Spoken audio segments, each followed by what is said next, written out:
My name is Nina Ferraro. I am 43 years old. On a Friday afternoon in October, I was sitting at my kitchen table in Chestnut Hill, Philadelphia, when my phone buzzed. The text was from a woman named Paula Reyes. Paula had worked across the hall from me for 9 years at an advertising agency called Meridian Creative. She had been my colleague, my lunch companion, and the person who always remembered when my birthday fell on a weekday. Her text was one sentence. She said, "She is being walked out right now." She did not have to explain who she meant. My sister-in-law, Cassie Holt, was being escorted out of the building where I used to work. Security badge on the desk, box of personal items in hand, the whole thing. The settlement my attorney had finalized that same morning contained a clause requiring Meridian to conduct an independent internal review of all documentation used to support my termination. That review was completed in 3 weeks. What it found was what my attorney had already found. And Meridian Creative determined that they could not keep Cassandra Holt on their payroll once the company understood what she had done. I put my phone face down on the kitchen table. I sat very still for about 30 seconds. Then I got up and made coffee, because that was the only thing I needed to do right then. Let me take you back to before any of that. I have worked in advertising for 18 years. My specific role is account director, which means I am the bridge between the client and the agency. I am the person who sits across the table from the company that is paying for the work, listens to what they actually need underneath what they are saying they need, and brings that back to the creative team in language they can work with. I am the translator. I am the one who calls back within 2 hours and delivers the revised brief before the deadline and remembers which clients prefer email to calls and which ones want to talk through everything live. The work is relational. It requires a long memory and a short temper for excuses. I started at Meridian Creative when I was 29. I was hired as a junior account manager at $48,000 a year. I spent the following 12 years building my way up through the organization. By the time I was 39, I was an account director managing 4 accounts simultaneously. The largest account I managed was a regional financial services company called Harmon and Associates. They had $68 million in annual revenue and a complex marketing calendar that required a lot of coordination between their internal team and ours. I brought Harmon to Meridian. I found the initial introduction through a former colleague of mine who knew their operations director. I made the pitch. I sat in the room and I closed the contract. That account billed the agency $900,000 annually. I built it from a cold phone call. Meridian Creative is 43 people in a converted office building on Market Street. It is not glamorous. The coffee maker on the second floor has been technically operational for 3 years, but consistently produces something that tastes like burnt cardboard. The client conference room has a projector that runs hot and cuts out every 40 minutes. There is a couch in the lobby that is older than some of the junior staff. It is the kind of place where you know the name of everyone's dog and what everyone ordered for lunch on any given Tuesday. Relationships are the currency. You cannot pretend your way through a place that small. I was good at the work, not because I am an unusually creative thinker. I am not. I am good because I listen carefully and because I do what I say I am going to do every time without having to be reminded. That sounds like a low bar. You would be surprised how many people cannot clear it consistently. I cleared it for 12 years without exception.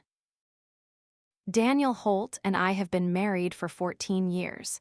He works in commercial real estate. He is a patient, careful man who takes longer to make decisions than I do, but makes better ones more consistently. We met at a mutual friend's dinner party in Fishtown when I was 28 and he was 31. He was the only person at the table who asked the host about the recipe instead of just eating the food. I thought that was a good sign. It turned out to be accurate. He is attentive in the specific, practical ways that matter over a long marriage. He remembers the names of my clients and asks about them by name. He knows which projects are stressful and adjusts accordingly. He is the kind of husband who does not need to be asked twice for anything reasonable. He is also the youngest of 3 children in a family where every dinner eventually becomes a negotiation. His mother, Sandra, is 71 and lives in Ardmore, about 20 minutes from our house in Chestnut Hill. She is a capable, opinionated woman who raised 3 children mostly alone after Daniel's father left when Daniel was 11. She holds her family together with the specific determination of someone who has decided that family is the project that matters most and that any threat to it is a threat to the project.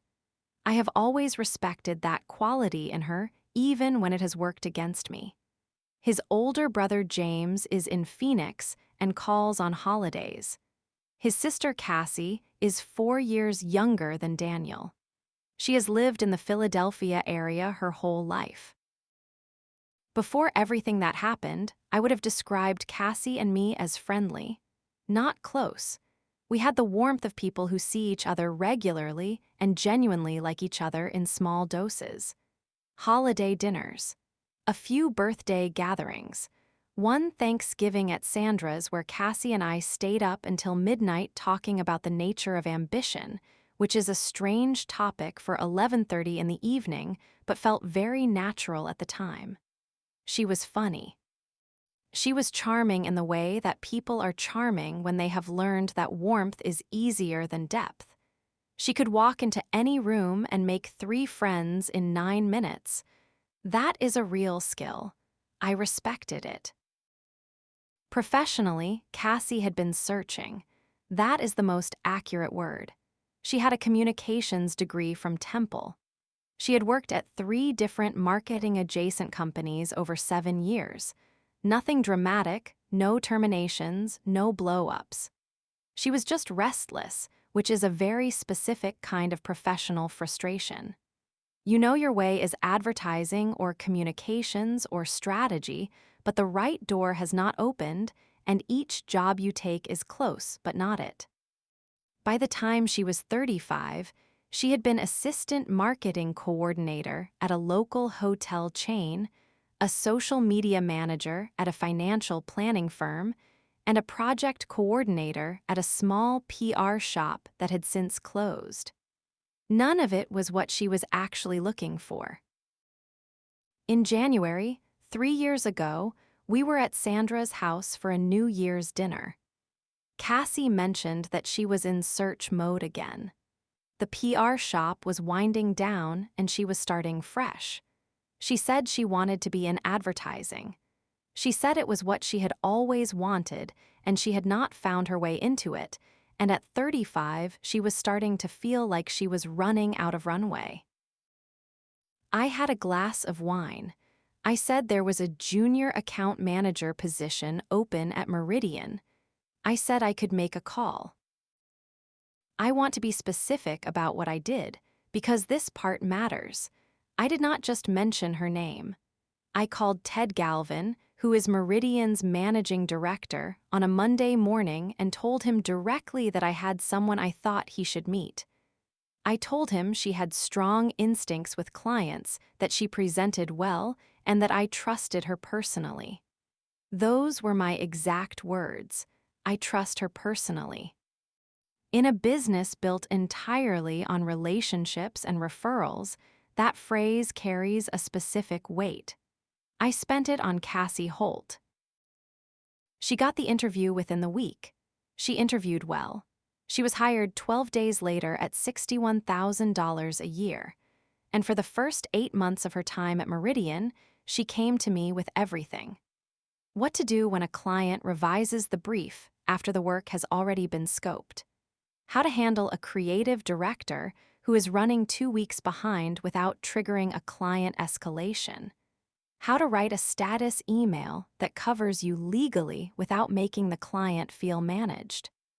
How to structure a difficult conversation with someone who is paying you money and is also wrong.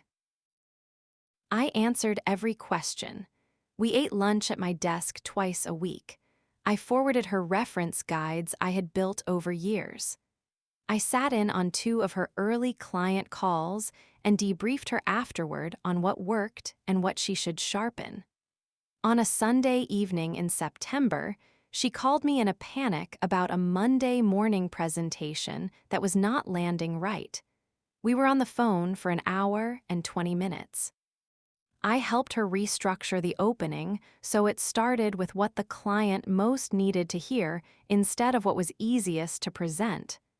She did the presentation the next morning and sent me a text that afternoon that said, "They loved it. Thank you." I told Daniel she was going to be excellent. I believed it when I said it. There is one memory from that period that I have come back to more than any other. It was a Tuesday afternoon in November.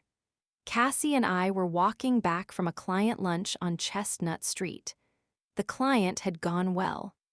Cassie had handled a difficult question about timeline in a way I had specifically coached her to handle, and she had done it naturally, without the coaching showing. That is the mark of someone who has actually learned something rather than memorized it. We were walking back in the cold and she said to me, "I would not have known how to do any of this without you." She said it directly, not as a performance. I believed it. I said, "You would have figured it out." She said, "Maybe, but not as fast." We walked the rest of the block in a comfortable silence. I remember the smell of cold air and pretzel salt from a cart on the corner. I remember thinking, this is what it is supposed to feel like when you help someone. I want to pause here for a moment. Have you ever put your name behind another person?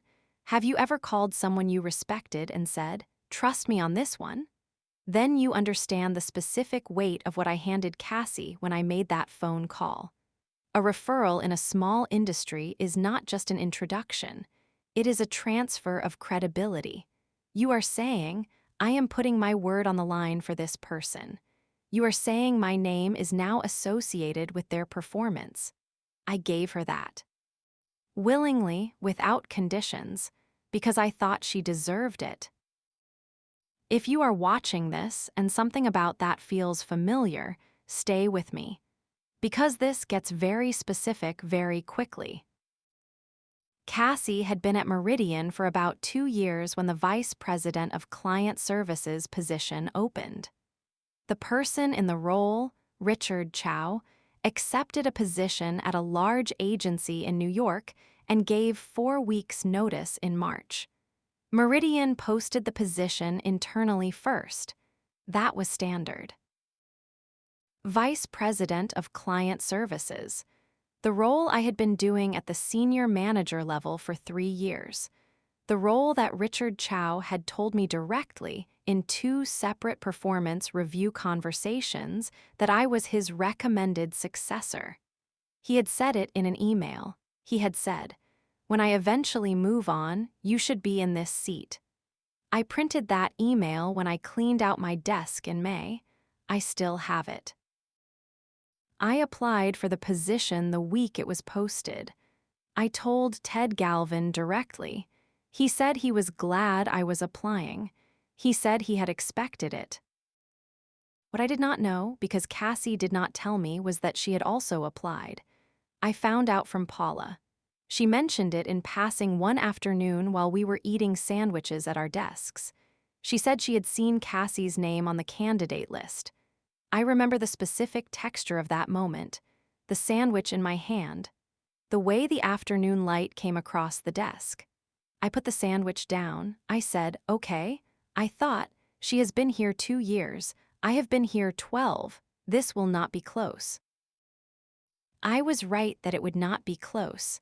I was wrong about the reason. What Cassie had been doing for the previous 4 months was building a case. Not a visible case, not anything dramatic. Paper. Small, deliberate, deniable pieces of paper placed carefully into the right inboxes at the right intervals. She was patient about it. She was more patient than I would have imagined possible from someone who was always moving, always a little restless. For this, she was still. The first piece was a deadline. In early February, there was a deliverable on the Harmon account, a revised media plan. It was due on Friday. I sent it at 11:43 in the morning. I have the sent email. I have the delivery receipt from the Harmon server. The plan was on time. 2 weeks later, Cassie sent a message to Ted Galvin flagging that deliverable. She said she had heard from someone on the Harmon team that the plan had arrived late. She said she wanted to flag it in case Ted had already heard something. She framed it as a small concern she almost had not mentioned. Ted had not heard anything from the client because there was nothing to hear. The plan was on time. The client said nothing because there was nothing to say. But there was now a message in Ted's inbox from a junior account manager raising a possible client concern about one of my accounts. He made a note. He did not investigate. He moved on. That is how this kind of paper works. It does not have to prove anything. It only has to exist. The second piece was an email chain.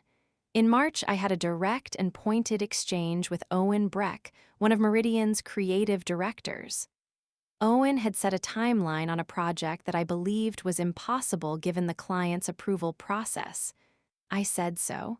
He pushed back. I pushed back harder. The emails were direct. They were not polite. They were also not inappropriate. The project was delivered on time. The creative work was good. Owen and I had coffee the following week, and it was fine. What Cassie did was forward 3 emails from that chain to Brenda Alcott, Meridian's HR director. Not the full chain, 3 messages. Specifically, the 3 most pointed responses I had written, without Owen's original message that had initiated the back and forth. Without the context that the disagreement had been about a professional judgment call. Without the ending, which was that the project succeeded. She included a note. It said she was forwarding this because she had found this communication style difficult to navigate as a more junior team member. She said she almost had not said anything. She said she hoped this was helpful. Brenda received that email in late March. She did not contact me. She did not contact Owen. She made a note in my file. That is what HR does with information like that. They file it. They pattern match. They wait to see if anything else appears. The third piece was spoken. Cassie had coffee with Jillian Moss, a senior account manager, sometime in April. I know what was said because Jillian told me much later, after everything had come out, and Jillian was trying to understand how she had been used. Cassie told Jillian that she was worried about me. She said I had seemed off lately. She said a few people had mentioned that I was harder to work with. She said she was not trying to make trouble, but she cared about me, and she did not know what to do with what she was seeing. She made Jillian feel like she was being trusted with something private. Jillian felt concern. She felt concern toward me, and she mentioned it to one other person. The way people do when they have been handed a worry that is too heavy to carry alone. By late April, as the VP selection process moved into the interview stage, there were 3 things in existence that had not been there in January. A a client concern that never happened, an edited communication trail stripped of context, and a conversation that had seeded the idea in the mind of at least two people that I might be struggling. I knew none of it. I was building my VP presentation. I was pulling 3 years of account revenue data. I was writing my strategic vision for the client services team. I was excited in a way I had not been about a professional step in years. This was the role I had been working toward. I felt ready for it. I was ready for it. On a Tuesday morning in May, I received a calendar invitation for a 10 o'clock meeting in the third-floor conference room. Ted's name on it and Brenda's. No subject line. I thought it was routine. Maybe a question about the VP timeline. The third-floor conference room faces north. It was a cold morning for May. I had worn a green blazer over a gray dress. I remember because I had put it on thinking I wanted to look the way I would look if Ted was about to tell me I had the job. Brenda spoke first. She said Meridian had decided to part ways with me. She used the phrase restructuring of the account services team. She said there had been performance concerns. She cited the Harmon deadline. She cited the email chain with Owen. She referenced feedback from multiple team members about professional conduct. I looked at the table for approximately 3 seconds. I was counting. I was counting the things that did not add up. The Harmon deadline did not add up. The email chain with Owen did not add up. Multiple team members did not add up with anything I could identify. I counted 3 problems in the first 90 seconds. I did not cry. I did not argue. I said, I would like to understand the specific concerns in writing. Brenda slid a folder across the table, a 2-page performance summary, and a severance agreement. 3 months of pay at my base salary of $94,000 plus a mutual non-disparagement clause and a mutual NDA. She said I had 5 business days to sign. I picked up the folder. I said I would need time to review it. I stood up. I thanked both of them for the meeting. I said it the way you say something when you are keeping your voice flat on purpose. Then I walked to my desk. I packed what mattered. My coffee mug, ceramic, the one with a small chip on the rim I had never gotten around to replacing. A small cactus on the corner of my desk that had survived 4 years of inconsistent watering and deserved better than I had given it. A notebook that had 3 years of client meeting notes written in my own hand, which was mine and not Meridian's. I signed out. I walked to the parking garage on Commerce Street. I found my car. I sat in it. I sat in the car for 4 minutes. I know it was 4 minutes because I was watching the clock on the dashboard. Then I called Renata. Renata Foss and I met in graduate school. We were in an Introduction to Communications research seminar in the fall of our first year at Temple. She was the one who pointed out in the 3rd week of class that the professor had cited the wrong edition of a study in his slides. Not loudly, not to embarrass anyone. She just raised her hand and said, I think the page numbers reference the 2003 edition, and the methodology changed in 2007.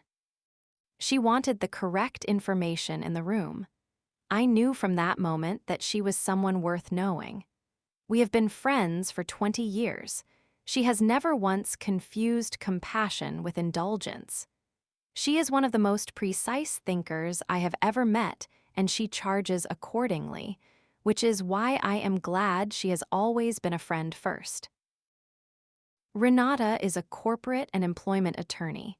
She works at a firm in Center City.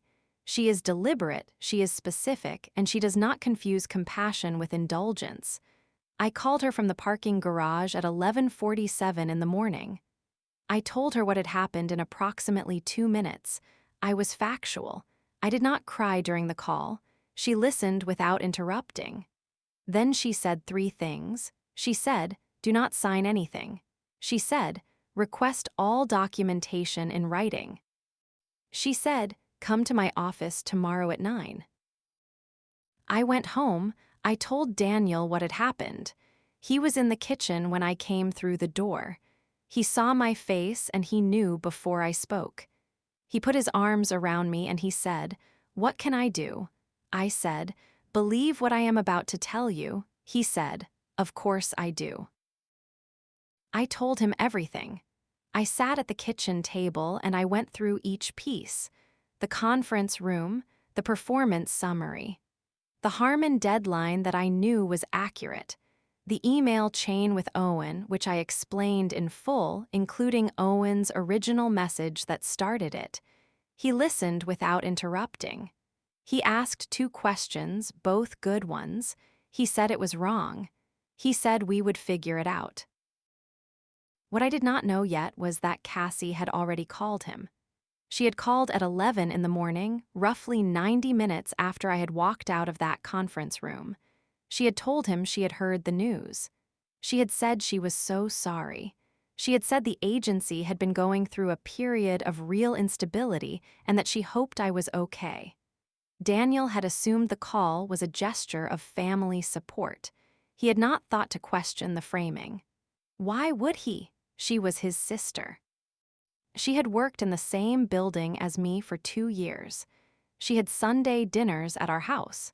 She knew which side of the bed I slept on. I went to Renata's office the next morning at 9. I brought the folder. She read the 2-page performance summary in about 7 minutes. She turned it face down on her desk. She asked me one question first. She asked me whether the Harmon client, Gary Pollock, or anyone on his team had ever raised a concern about my performance directly to me. I said no. She asked if I had a complete record of deliverable history on that account. I said yes. Every sent email, every file, every timestamp. She said, "Then we are going to be fine. Let me work." Over the following 3 weeks, Renata and her paralegal, a young man named Trevor who drank an enormous amount of green tea and never seemed to blink, went through everything. My complete email archive from the Meridian server. The full performance documentation Meridian had provided. The HR file I was entitled to request as part of an employment dispute. Every piece of paper they had used to justify putting me in that conference room with a severance agreement. The first thing they found was a date problem. The note Cassie had sent to Ted Galvin about the Harmon deadline was dated February 22nd. Meridian's formal performance review cycle for that account did not open until March 14th.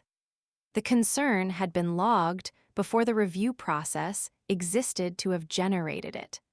Someone had submitted a client complaint about a deliverable before the mechanism for collecting client complaints had been initiated. The timeline was backward. Paper that was supposed to be evidence of something that had happened had been created before the standard process would have prompted its creation. That is not a small discrepancy. That is a structural problem. The second thing they found was an email thread I had not known existed. When Renata pulled the broader server archive as part of the legal request, it included correspondence from multiple internal accounts. In Cassie's email archive, there was a thread between her and Brenda Alcott dated to the 3rd week of January, 6 weeks before the February concern was ever raised, 6 weeks before Owen's email chain in March. In that thread, Cassie had written to Brenda to ask a general question. She asked how the internal VP selection process worked and what role prior performance concerns typically played in a candidate's eligibility review. Brenda answered the question professionally. She explained the general framework. She said that documented performance concerns from the current review period could be a factor in eligibility. Cassie replied with a follow-up. The follow-up said she appreciated the information. It mentioned, in passing, that she had become aware of some concerns circulating among team members about another candidate's recent performance, and that she did not know whether that was something she should flag or let go. January, third week of January. Before anything had happened that could have generated a concern. Before the February deadline was ever sent. Before the March emails with Owen existed. Cassie had already been in conversation with HR about positioning a performance concern against another candidate. The concern she was referencing had not happened yet. She created it afterward to fill in the space she had already been building. Renata read that email chain on a Wednesday afternoon. She set it down on her desk and said, "There it is, just those 3 words. There it is." The third thing was Gary Pollock. Renata contacted Harmon and Associates directly. She reached Gary's assistant first, explained she was an attorney working on a matter involving a former agency employee, and asked to speak with Gary about account deliverables. Gary called her back the following morning. He was cooperative and he was precise. Renata explained she needed to verify whether Harmon had raised any concerns about a specific deliverable in February. Gary pulled the records while she was on the phone. He called back that afternoon. He confirmed that the revised media plan had been received on the correct date. He confirmed that Harmon had made no complaint to Meridian about February deliverables at any point. He confirmed that, to his knowledge, his team had communicated no concerns whatsoever about my performance or timeline. He said one more thing. Renata relayed it to me verbatim that evening. Gary said he was confused about why anyone would have believed otherwise. He said his team had been very satisfied with the account management and that he had intended to say so directly to Meridian's leadership at their next quarterly review. He put it in writing the following week, without being asked. Renata drafted the demand letter that Friday. I want to tell you what was happening at home while all of this was in motion. Because the professional facts are one part of this story and the family facts are the other part. And they were happening at the same time, in the same house, with the same man sitting across from me at dinner every evening. Cassie called Daniel the day after my termination. I know this because he mentioned it to me that evening. He said she had called to say she was sorry to hear what had happened, that the agency had clearly been going through some things, and that she hoped I was okay. I heard those words and I felt something cold move through me. She was sorry to hear what had happened. The passive construction, as though it had simply occurred. As though she had played no part in the weather. Sandra called Daniel twice in the first week. I do not know what was said in those calls because he took them in the other room. What I know is that a shift began to appear in small ways, not in large arguments, not in accusations, in small ways, in questions that were almost but not quite questions. He mentioned once, carefully, that the VP process must have created a lot of pressure over the past few months. He said it in a way that left space for me to agree. He mentioned once that it might feel better to settle quietly and redirect the energy forward. He said it gently. The way people say things gently when they are hoping you will hear it as a suggestion rather than a wish. He was not choosing his sister over me. I want to say that clearly because he was not. But he was navigating a problem that had no clean solution. His sister and his mother were giving him a version of events. His wife was sitting at the kitchen table with a folder of documents and a calm voice and no visible distress. He could not hold both things. He tried to split the distance. I told him I was not settling. I told him what Renata had found. I went through the dates. I showed him the January email chain. He read it. He was quiet for a long time. He said, "Are you sure about all of this?" I said, "Renata is sure. That is better than sure." He did not argue. He stopped suggesting settlement, but he did not join me fully either. He lived in a middle place for about 6 weeks. He cooked dinner. He asked how the days were going. He was present in the ways that matter in ordinary time, but there was a held quality to him, a watchfulness, like a person standing at the edge of a room who has not decided yet whether to come in all the way. I understood what the middle place was. I have thought about it a lot since. He was waiting to see if what I believed was true was actually, provably, documentably true. He had watched me be calm and methodical. He had not watched me be vindicated. There is a difference between trusting someone and trusting that the world will confirm what they know to be true. He trusted me. He was waiting on the world. What I was doing during those weeks was working. Renata and Trevor were pulling the documents. I was at the kitchen table most mornings by 7. I was building a complete account of my 12 years at Meridian, organized by date. Every client, every deliverable, every email thread I could access. I was not doing it out of anger.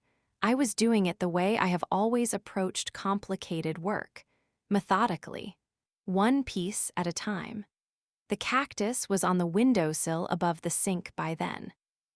It was doing well in that light. Renata filed the demand letter in June. It went to Meridian's outside legal counsel.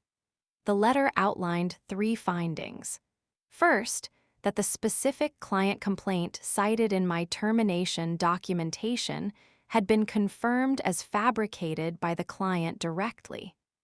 Second, that the internal timeline of performance documentation was structurally inconsistent with any legitimate review process. Third, that internal correspondence from a junior employee, dated prior to the existence of the performance events referenced, demonstrated a pattern of deliberate interference with the company's VP candidate evaluation process, the beneficiary of which was the same junior employee. Meridian's counsel responded within 10 days. They requested a meeting. The meeting was held on a Thursday in late July. I was not there. Renata was. She told me afterward that the company's attorneys spent approximately 40 minutes attempting to characterize the situation as a miscommunication, an incomplete documentation process, an unfortunate confluence of circumstances. Renata spent approximately 12 minutes pointing to the dates on the documents. She did not raise her voice. She did not need to. She said later that the room went very quiet when she reached the January email.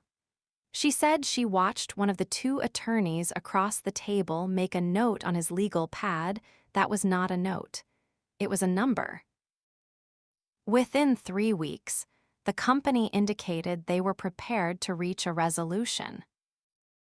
The settlement was finalized in early October. The amount was $240,000. It covered lost wages, professional damages, legal fees, and what Renata described in our final call as the cost of a company choosing to rely on documentation without verifying it. The agreement ran in both directions. There are things I cannot discuss in specific detail about the internal investigation.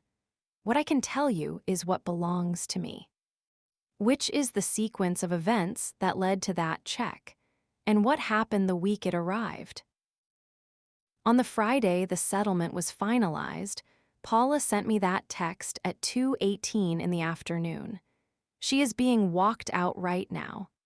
I sat at my kitchen table with the message on my screen, and I thought about the texture of what had happened over the previous 8 months. I thought about the cactus I had taken from my desk. I had repotted it in March, and it was doing significantly better. I thought about Gary Pollock calling Renata back the same afternoon, not because he had to, but because it was accurate. I thought about the green blazer I had worn on the Tuesday in May, which I had not put on since. I thought about the word trust and what it costs to give it and what happens when it is taken and used for something else entirely. Then I got up and made coffee, because that is what I do when I need a minute. I have been doing it since I was 22. It is not profound, it is just what I do. Daniel came home that evening. I had printed the settlement summary and left it on the kitchen counter. Not dramatically, not as a statement. I needed him to see the number. I needed him to understand what it represented, not the money specifically.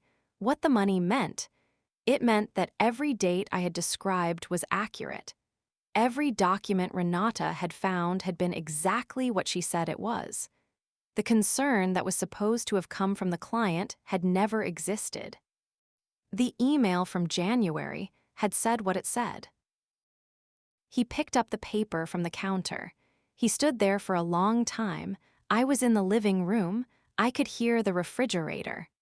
I could hear his breathing change the way it does when he is working through something that requires stillness. He set the paper down very carefully. Then he walked into the living room and he sat down on the couch across from me.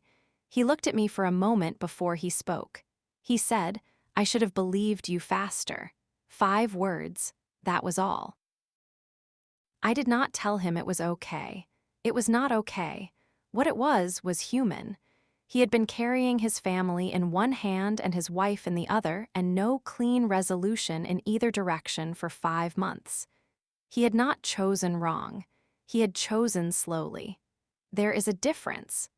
I told him I understood what he had been navigating and that I needed him to be here now. He said he was. I believed him. Sandra Holt has not spoken to me since. That is her right, and I have made my peace with it. James sent a text in November. He said he was glad things had worked out fairly. I have not replied. I may at some point. I have not decided. Cassie and I have not spoken, and I do not anticipate that changing. What I want to tell you about now is what I did with the months that followed. Because the settlement was one chapter. What came after it is the one that actually matters to me. In January, 4 months after the settlement was finalized, I opened a consulting practice. I named it Ferrero Strategy Group, an office on Walnut Street in Center City, shared with 2 other independent consultants. A website, a LinkedIn page. A very good coffee machine that I bought specifically because the one at Meridian had been broken for 2 years, and I had thought about it every single morning. 3 clients came with me, not from Meridian, from my relationships. Gary Pollock called me the week after I launched. He said that Harmon and Associates would like to work with me directly without the agency layer. He offered a contract for $85,000 in the first year, renewable annually. I signed it in February. A regional hospital group I had managed for 5 years reached out in March. A property development company, whose marketing director I had known for 8 years, called in April. I now manage 3 significant accounts independently. My margins are better than they were inside the agency structure. My schedule is mine. My office has a south-facing window that gets good afternoon light. What happened to the VP position at Meridian? They promoted an internal candidate in August. someone who had been there 7 years and was genuinely qualified. I do not have any feeling about that. I was not there anymore. And the job I was being pushed toward turned out not to be the one I needed. What I needed was the job I built for myself in January on Walnut Street. I did not know that in May. I know it now. I want to tell you about the morning I signed the Harmon contract. Gary Pollock and I had a call at 9. He walked me through what they were looking for in the first year. He talked about 2 new product lines they were planning to launch and what that would mean for their communications calendar. He asked about my thinking on agency partnerships for production work because he wanted to separate strategy from execution going forward. We were on the phone for an hour and 12 minutes. When we hung up, I sat at my desk and looked at the signed contract on the screen. My name on the top. Ferrero Strategy Group, not an account at an agency. My name. After 12 years of it being on someone else's letterhead, it was mine. I sat with that for a while, long enough that my coffee went cold. Cassie is no longer working in advertising. I know this not because I track her, but because the industry in Philadelphia is not large and people know things. I do not feel satisfaction about that. I feel a particular kind of weariness that comes from watching someone spend significant energy on the wrong thing. I have thought about what she was afraid of. I have had enough time now to think about it clearly. She was 35 when she walked into Meridian. She had a communications degree and 7 years of experience that had not added up to the thing she wanted. She was the person in the family who was still figuring it out. I was the person in the family who had built something real over 12 years. I had an office. I had accounts. I had a name in the building that meant something. She sat across from that fact at every holiday dinner, at every Sunday lunch at Sandra's house, at every lunch where she came to my desk with a question she could not answer without me. I think the VP opening broke something in her. I think she had been telling herself a story in which she would catch up, in which the distance between us professionally was a timing issue, not a depth issue, in which 2 years of learning would eventually produce something equivalent to 12 years of building.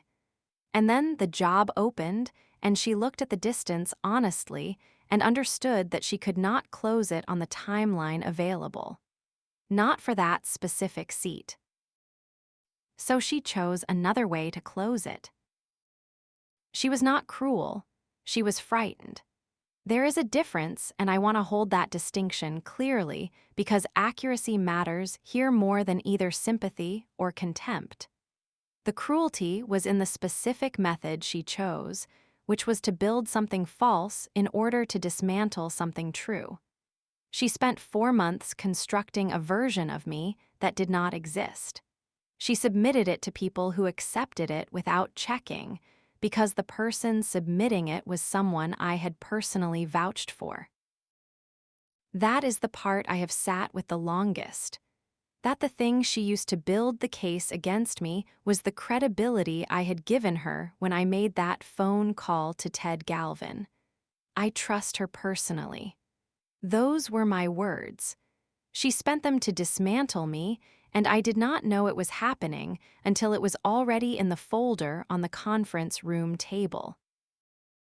I do not carry anger about it anymore. That is not a performance of grace. It is a practical decision. Anger is expensive. It costs you time and clarity and the particular quality of focus you need to do work that is actually good. I spent 4 minutes with it in a parking garage in May, and then I made a call. That was the correct sequence of events.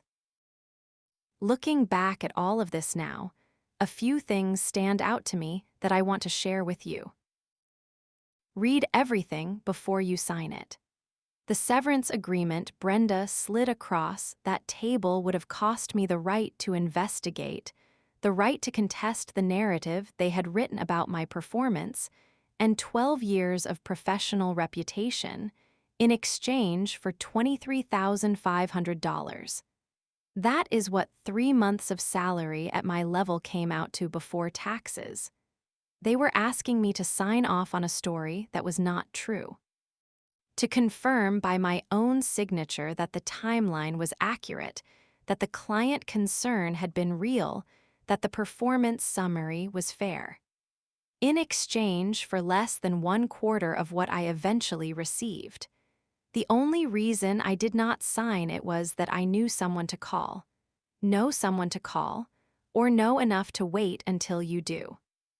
If you are ever handed a document in a difficult moment, the most important thing you can do is buy yourself 24 hours and 1 phone call before you put your name on anything. Document as a habit, not as a precaution. I had email timestamps and delivery receipts going back 12 years because that is how I work. Not because I was suspicious. Not because I saw this coming. Because I return calls within 2 hours, I deliver on time, and I keep records. That is all. That discipline, built into every ordinary workday over 12 years, was the entire foundation of what Renata was able to demonstrate. The person trying to harm you is counting on you having lived carelessly. Gary Pollock had records too. He could pull exactly what arrived and when, because his team also worked that way. The paper you keep when nothing is wrong is the paper that saves you when something is. The referral is not the guarantee. I gave Cassie a referral. I gave her 8 months of professional knowledge. I gave her my name in a room where my name carried weight. I am not ashamed of any of that. What I know now is that a referral is an introduction, not a character certification. It opens a door. What someone does with the room they walk into is entirely their own choice. I made a good faith introduction. She made a different choice. Those are 2 separate events, and the second one does not undo the quality of the first. I would make the same call again in the same circumstances. The problem was not the referral. The problem was what she decided to do with the access it gave her. When someone you love is slow to believe you, say it explicitly. Daniel was not a bad husband. He was a person whose sister and his mother were giving him a competing version of reality, and whose wife was sitting calmly at the kitchen table with a folder of documents and no visible distress. I was not distressed in the way people expect. I was working. That looked like composure. Composure can look like you do not fully need the person standing in front of you. It can look like certainty that does not need company. If the people who are supposed to be in your corner seem to be hesitating, do not assume they can read what you are carrying. Say it. Tell them specifically what happened, specifically what you know, and specifically what you need from them. Waiting for people to understand something you have not said out loud is a very effective way to feel completely alone while surrounded by people who love you. The relationship belongs to you, not to the institution, not to the company name or the building or the org chart. Gary Pollock did not call Meridian Creative in January when he decided he wanted to continue the work. He called me. He called the number he had always called when there was something he needed to think through. Because the relationship had always been between him and me, not between him and a 43-person agency on Market Street. When you build something real with another person, build it in your own name even if someone else's name is on the letterhead. The work will follow you. It always does. That is not strategy. That is just how relationships work. The name on the contract changes. The relationship does not. I am in my Walnut Street office most mornings by 8:30. The coffee is good. I have a proper coffee machine now, a Breville, because I spent 12 years tolerating the broken one on the second floor, and I decided that was enough of that. The printer works. I have a plant on the windowsill, a different one from the cactus. The cactus is at home now, on the kitchen windowsill above the sink where it gets morning light and seems genuinely content. Paula comes for lunch about once a month. We walk to a sandwich place on Sansom Street and eat at a table by the window. She texted me in February to say that Cassie's replacement in account management is someone named Marcus who makes excellent playlists for the shared office speaker system and remembered everyone's coffee order within his first week. She said the team mood had improved significantly. I told her I was glad. I meant it.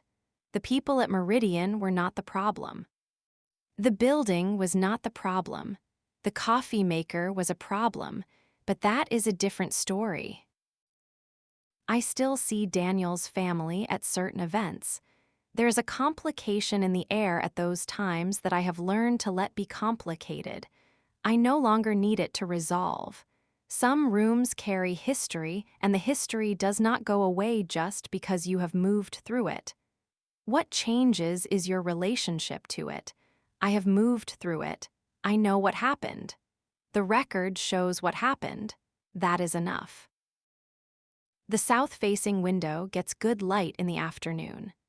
On clear days, it hits the far wall at an angle that makes the whole room feel quieter than it is, more settled.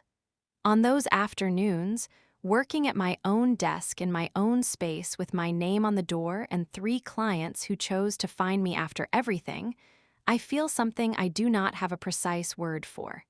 It is not triumph. It is smaller and more specific than that. It is the feeling of a thing landing where it was always meant to land, once the noise cleared. I did not engineer what happened to Cassie. I did not plan it. I did not want it, not in the way that implies satisfaction. What I wanted was a corrected record and the ability to keep working. The investigation that produced the settlement also produced its own conclusions about what had been done and by whom. I was not in the room when any of that happened. I only refused to sign the paper they put in front of me. That is the whole story. If this is landing somewhere real for you, leave the word referral in the comments. Just that word. I read every single one. If someone you know is sitting in a car in a parking garage right now, trying to figure out what comes next, send them this. Not for the ending. For the part before the ending. For the 4 minutes in the car, and then the call, and then the decision to not sign anything until you understand exactly what you would be giving away. What you have built is yours. The relationships are yours. The knowledge is yours. The years of showing up on time and calling back within 2 hours and doing the work when no one is watching are yours. Do not let anyone file any of it under someone else's name. And do not sign the paper until you have made the call.